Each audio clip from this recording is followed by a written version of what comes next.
Warigani mwanamichezo, ni kualike katika kumekucha viwanjani ya West Media. Jina langu naitwa Ahmed Maye. Klabu ya soka ya Simba Sports Club imetangaza kuachana na meneja mkuu Di Matteo Pantev kwa makubaliano ya pande zote mbili.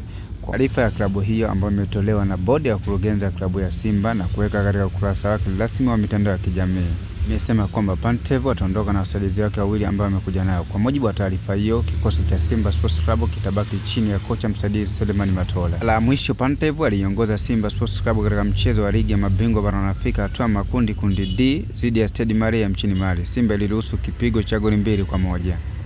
Baada ya patashika ya vilabu barani Afrika ya NBC Premier League itanguruma tena kesho. Simba Sports Club wao watashuka dimbani dhidi ya Mbeya City katika dimba la Meja Jenerali, na kuelekea katika mechi hiyo, kocha msaidizi wa klabu ya Simba Sports Club Selemani Matola ameelezea hali halisi ya maandalizi.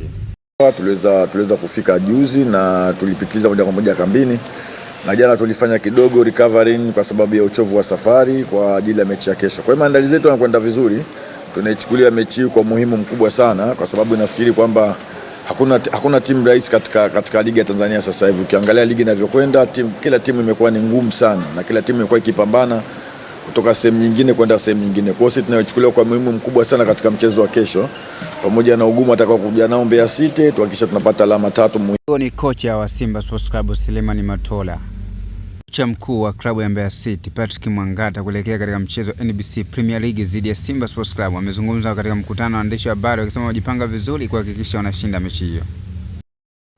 Tunasafiri na umbali mrefu sana, karibuni kila mechi almost tunasafiri kilomita zaidi ya 1000 kutoka kituo mpaka kituo.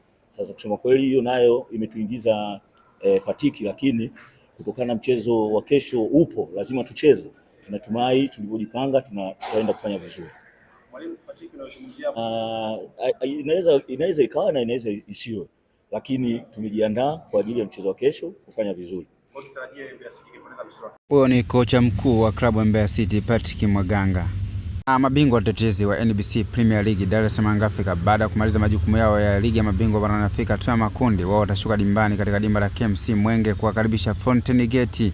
Kocha mkuu wa klabu ya Dar es Salaam Africa kuelekea mechi hiyo Petro amezungumza maandalizi yao. And then try to play a counter-attack, and we must be very cautious about. Sure, we are working on that. Try to break the low block for the opponents, but always.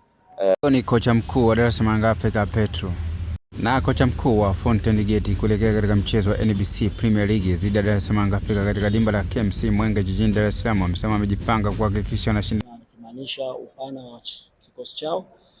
Lakini Fountain Gate pia ni timu ambayo ni kubwa na yenyewe na mwalimu ambaye chipukizi na ina wachezaji ambao washakutana na timu ya Yanga katika wakiwa kwa Fountain Gate na wakiwa katika timu zingine.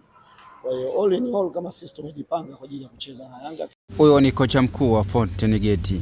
NBC Premier League leo itaendelea katika mchezo mmoja wa wakilishi wa kombe la shirikisho barani Afrika. Azam FC na Singida Black Star watacheza katika dimba la Chamazi Complex.